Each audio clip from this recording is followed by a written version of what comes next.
నమస్తే. ఈరోజు ఈ ఉద్యోగులకు సంబంధించి ఒక కోఆర్డినేషన్ కమిటీని ఏర్పాటు చేయడం జరిగింది. సో దానిపై మాట్లాడడం. నమస్తే అన్న, ఎలా ఏమంటారు అన్న, అంతా వచ్చిర్రు ఉద్యోగులంతా? నా పేరు పాతూరి సుధాకర్ రెడ్డి, మాజీ శాసన పరిషత్ సభ్యుణ్ణి. ఈరోజు మొన్న ముఖ్యమంత్రి గారు చేసినటువంటి వ్యాఖ్యలు తీవ్రంగా బాధపరిచినాయి. ఎందుకంటే ప్రతి ఉద్యోగస్తుడు, ఉపాధ్యాయుడు, కార్మికులు, పెన్షనర్లు అందరు కూడా మనకు ఈ విధంగా ఉంటే మాత్రం మనం బతుకు బట్టకట్టలేం, ఎట్టి పరిస్థితుల్లో ఉద్యమమే శరణ్యం అనేటువంటి రీతిగా వాళ్ళందరూ కూడా భావించి, మీరు పూర్వ నాయకులు ఎవరైతున్నారో వారందరూ కూడా మీరు ఒక కమిటీ ఏర్పాటు చేయండి, దాని ద్వారా మాకు సమస్యలు పరిష్కారం అయితే అనేటువంటి ఒక ఒత్తిడి మాకు రావటం వల్ల ఈరోజు ఉద్యోగుల, పెన్షనర్ల సమన్వయ కమిటీ అనేటువంటిది ఏర్పాటు చేసినాం. దీనివల్ల ముఖ్యమంత్రి గారిని ఒకటే కోరుతున్నాం, మీరు మాతో సమావేశం ఏర్పాటు చేయండి.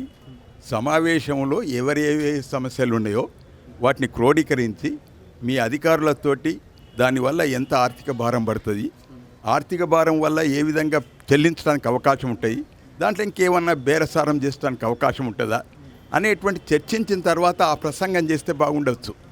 కానీ మీరు ఉన్న పలంగా ఆ ప్రసంగాన్ని ఎలా చూడవచ్చు? అంటే రిక్వెస్ట్గా చూడొచ్చా, లేకపోతే ఆర్డర్గా చూడొచ్చా? ఆయన ఆర్డర్ రిక్వెస్ట్గా ఉన్నదా? ఆయన ఒక్క మాట రిక్వెస్ట్ లేదా?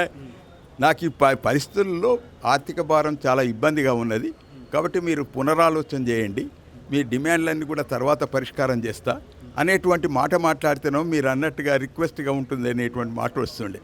కానీ ఎంతసేపు ప్రజలను రెచ్చగొట్టేటట్టుగా మీరు 2% ఉన్నారు, ప్రజలకి వ్యతిరేకంగా పోతే మీరు వ్యతిరేకంగా మీరు వాళ్ళకి ఇచ్చేటువంటి సంక్షేమ కార్యక్రమాలు ఆపమంటారా, మీకు ఈ బోనస్ ఇవ్వమంటారా? మాకు బోనస్ మేము అడగనే లేదు, బోనస్ ఇవ్వమంటారా అని అనడం. అసలు ఏం డిమాండ్లు ఉన్నాయో నువ్వు తెలుసుకునే లేదు ఇంతవరకు నువ్వు. కాబట్టి ఈ విధంగా మాట్లాడడం సమంజసం కాదు. కాబట్టి దాన్ని తీవ్రంగా ఖండిస్తున్నాం. ఆయన భాష మాత్రం మార్చుకోవాలి ఇప్పటికైనా. ఆ విధంగా మాట్లాడితే మాత్రం ఏదో పబ్లిక్లో అపోజిషన్ లీడర్గా మాట్లాడినట్టుగా మాట్లాడుతున్నావు. మీ చేతుల్లో పెడతా అంటారు, మీరే వంచురు అని చెప్తుండే. అట్లా అంటే మరి మా చేతిలో పెట్టమని. ఇప్పుడు ఎందుకొరకంటే మేమే వసూలు చేస్తాం, మా చేతిలో మేమే చేస్తాం. మరి మీరు ఎందుకు ముఖ్యమంత్రి అవసరం లేదు కదా, మేమే చేస్తాం అయితే. కాబట్టి ముఖ్యమంత్రి అనేవాడు బాగా బాధ్యతాయుతంగా ఉండాలి. ఎందుకంటే ఇటు ఉద్యోగుల సంక్షేమం చూడాలి, ఇటు ప్రజల సంక్షేమం చూడాలి. వాటిని బేరీజు వేసుకొని దాని ఉండాలి.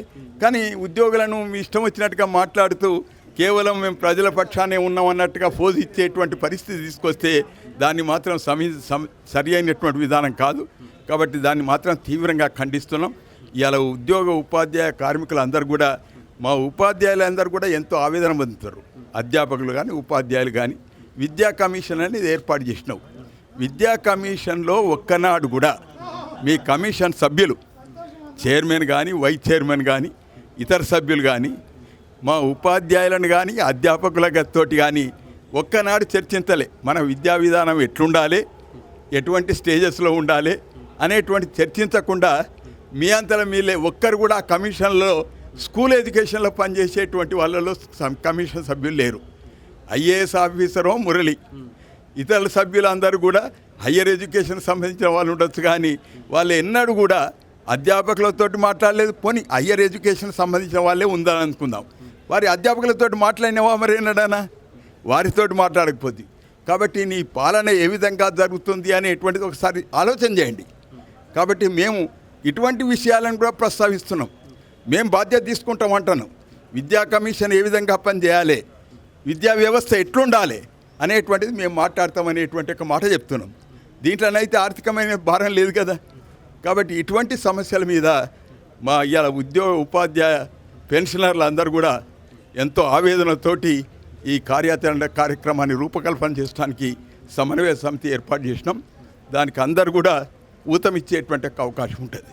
ఒకవేళ ప్రభుత్వం వినకుంటే నెక్స్ట్ ఏంది, సమ్మెలు ఇట్లా ఏమైనా చేసే అవకాశం? నేచురల్గా ఉద్యోగ, ఉపాధ్యాయ సంఘాల నాయకులందరినీ కూడా సమన్వయపరుచుకొని తప్పకుండా కార్యక్రమాన్ని రూపకల్పన చేస్తాం. అంటే అన్ని ఉద్యోగాలు, అన్ని రంగాల ఉద్యోగాలు, ఆర్టీసీ కావచ్చు, అందరి ప్రజలతోటి భాగస్వామి అయ్యేటువంటి యొక్క ఉద్యోగ, ఉపాధ్యాయ, కార్మిక సంఘాలన్నీ కూడా వాళ్ళందరినీ సమన్వయం చేసి, మా బాధ్యతనే అది.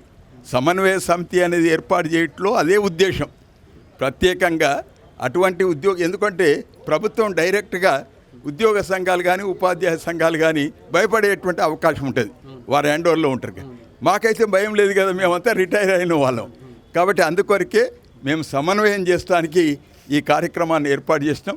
సమన్వయ సమితి ద్వారానే ఉద్యోగులకు, ఉపాధ్యాయులకు, కార్మికులకు నమ్మకం కలిగేటట్టుగా. అంటే ఇప్పుడు గ్రాడ్యుయేట్ కొంచెం గెజిటెడ్ సంబంధించినటువంటి ఆఫీసర్లకు లక్షల జీతాలు వస్తున్నాయి, ఇంకా వీళ్ళు జనాల మీద పడతారు అడుగుతలేం కదా. అది గజిటెడ్ సరిపోతాయి కదా, ఇవి కూడా ఇస్తాం త్వరలో అని చెప్పేసి మాట్లాడుతున్నారు. అని అట్లా మాట్లాడితే బాగుంటూ మాతో 2 సంవత్సరాలు అయితే వచ్చింది ప్రభుత్వం. ఆయనే 2 సంవత్సరాలు కావచ్చు, ఎప్పుడైనా కావచ్చు, మాతో సమావేశం ఏర్పాటు చేసి గజిటెడ్ ఆఫీసర్తో సమావేశం ఏర్పాటు చేయి, ఎన్జిఓలతో ఏర్పాటు చేయి, ఉపాధ్యాయులతో ఏర్పాటు చేయి, అధ్యాపకులతో ఏర్పాటు చేయి, కార్మికులతో ఏర్పాటు చేసి నువ్వే స్వయంగా ఆ రోజుల్లో మేము చూసినాం. గతంలో విజయభాస్కర్ రెడ్డిని చూసినాం.